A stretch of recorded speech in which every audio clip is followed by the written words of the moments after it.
Big bang से शुरू हुआ हमारा ये यूनिवर्स अनेकों तरह के रहस्यों से भरा हुआ है। हमारा ये यूनिवर्स जिस तरह से काम करता है, इंसान शुरू से ही इसे जानने की कोशिश करता रहता है। हर बार इंसान जब इस यूनिवर्स के किसी भी सवाल के जवाब को जान लेता है, तब यूनिवर्स का एक और सवाल सामने आ जाता है। उसी तरह से जब हमारे यूनिवर्स में पूरी तरह से मैटर भरा हुआ है, तो इसमें एंटी मैटर कहाँ है और ये एंटी मैटर होता क्या है, काम कैसे करता है, जिसकी कीमत वैज्ञानिक लगभग 62.5 ट्रिलियन डॉलर बताते हैं। आइए समझते हैं। What is anti matter.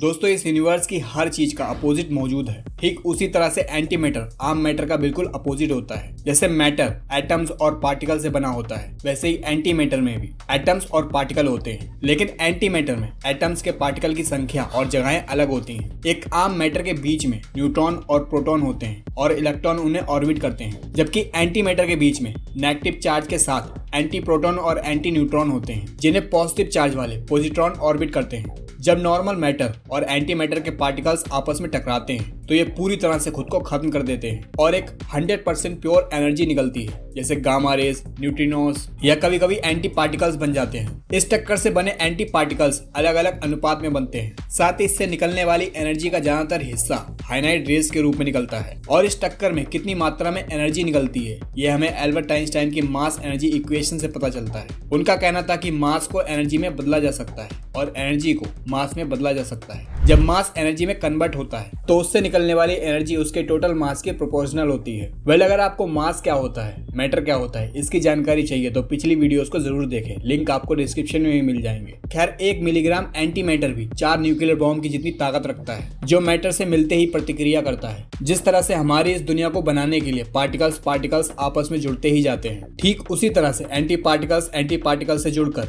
Anti particles बना लेते हैं। पर एंटी पार्टिकल्स आपस में जुड़कर एंटी मैटर किस तरह से बनाते हैं? How are antimatter born?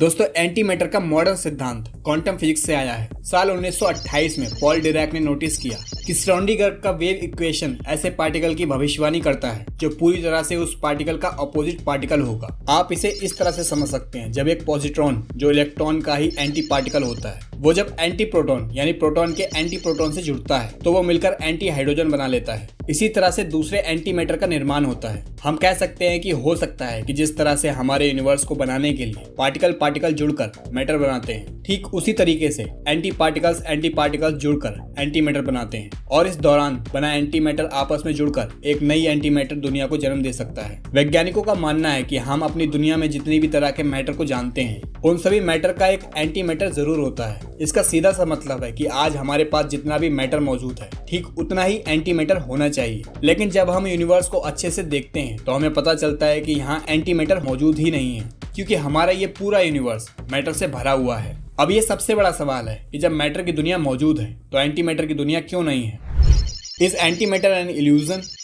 इस सवाल का जवाब ढूंढने से पहले हमें एंटी मैटर के इतिहास पर नजर डालनी होगी। साल 1880 में विलियम हिग्स ने ग्रेविटेशनल वेव्स पर रिसर्च शुरू की। उनका मानना था कि जिस तरह से पार्टिकल का एंटी पार्टिकल होता है, उसी तरह से हमारे यूनिवर्स की ग्रेविटेशनल वेव्स का भी एंटी वर्जन जरूर होगा। साथ ही यूनिवर्स में ऐसे मैटर जरूर होंगे जो एंटी ग्रेविटेशनल फोर्स को पैदा कर सकते हैं। इस थ्योरी पर 1890 में कार्ल पर्सन ने काम शुरू किया। उन्होंने स्क्वार्ट्ज और ईथर नाम के ऐसे मैटर की इमेजिनेशन की, जिसमें स्क्वार्ट्ज नॉर्मल मैटर की तरह था। उनका मानना था कि स्क्वार्ट्ज जब ईथर की तरफ गति करता है, तो यहाँ सिंक नाम का एक मैटर बनता है। ये पूरी तरह से स्क्वार्ट्ज जैसा ही होता है, लेकिन उसका चार्ज उसके बिल्कुल अपोजिट होता है। यानी उनके हिसाब से स्यूट्स नॉर्मल मैटर को रिप्रेजेंट कर रहा था और सिंक एंटी मैटर को रिप्रेजेंट कर रहा था। लेकिन कोई भी सबूत ना होने की वजह से इन सभी बातों को नहीं माना गया, क्योंकि ईथर को गति करने के लिए चौथे डायमेंशन की जरूरत थी। फिर साल 1898 में ऑथर सक्स्टर ने पहली बार एंटी मैटर शब्द का इस्तेमाल किया। साथ ही उन्होंने कहा कि मैटर के अपोजिट चार्ज वाले एंटी मैटर इस यूनिवर्स में होते हैं। दोस्तों, हम सभी जानते हैं कि नॉर्मल पार्टिकल आपस में जुड़कर एटम और एटम आपस में जुड़कर मॉलिक्यूल्स बना लेते हैं।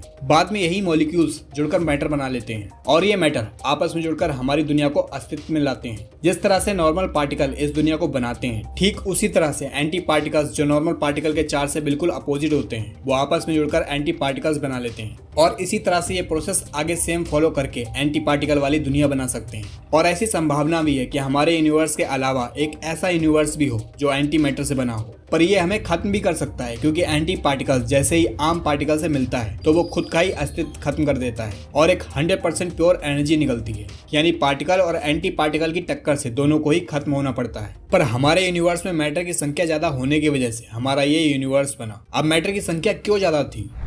Anti matter in our universe. दोस्तों, क्वांटम मैकेनिक्स में इस बात की पूरी संभावनाएं जताई गई हैं। जिस तरह से हमारा ये यूनिवर्स मैटर से भरा हुआ है, ठीक उसी तरह से दूसरा कोई यूनिवर्स मौजूद होगा जो पूरी तरह से एंटी मैटर से भरा हो सकता है। 1929 में चार्ल्स जेनेट ने एंटी मैटर से बनी पूरी एक एंटी पीरियोडिक टेबल बनाई थी। एंटी मैटर के लिए कहा गया है कि एंटी मैटर मैटर के बिल्कुल अपोजिट काम करता है। जिस तरह से मैटर समय में आगे की तरफ बढ़ता रहता है, उसी तरह से एंटी मैटर टाइम में पीछे की ओर बढ़ता है। हम जानते हैं कि आज से 14 अरब साल पहले हमारा ये यूनिवर्स बना था। इस यूनिवर्स में सभी तरह के दिखने वाले ऑब्जेक्ट्स और मैटर एक छोटे से बिंदु से ही बने थे। शुरुआती दौर में हमारा यूनिवर्स पूरी तरह से प्योर एनर्जी से भरा हुआ था। इस प्योर एनर्जी से भरे यूनिवर्स में चारों तरफ हाई एनर्जी पार्टिकल चक्कर लगा रहे थे। उस टाइम पर ऐसे माना जाता है कि पावरफुल ग्रेविटी की वजह से हाई एनर्जी पार्टिकल एक दूसरे के पास आने लगे। पास आते ही इन पार्टिकल्स को जोड़ने का काम पावरफुल ग्रेविटी ने किया। पावरफुल ग्रेविटी ने ही पहले एटम को जन्म दिया। इस तरह से आपस में जुड़ते पार्टिकल्स ने यूनिवर्स को मैटर से भर दिया। वैज्ञानिकों का मानना है कि ठीक इसी टाइम पर पार्टिकल्स के साथ साथ एंटी पार्टिकल्स भी बने थे।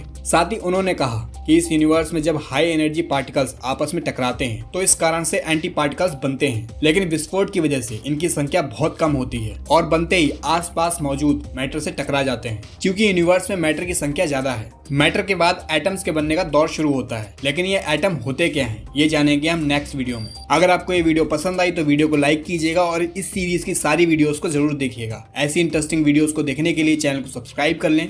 मिलते हैं नेक्स्ट वीडियो में।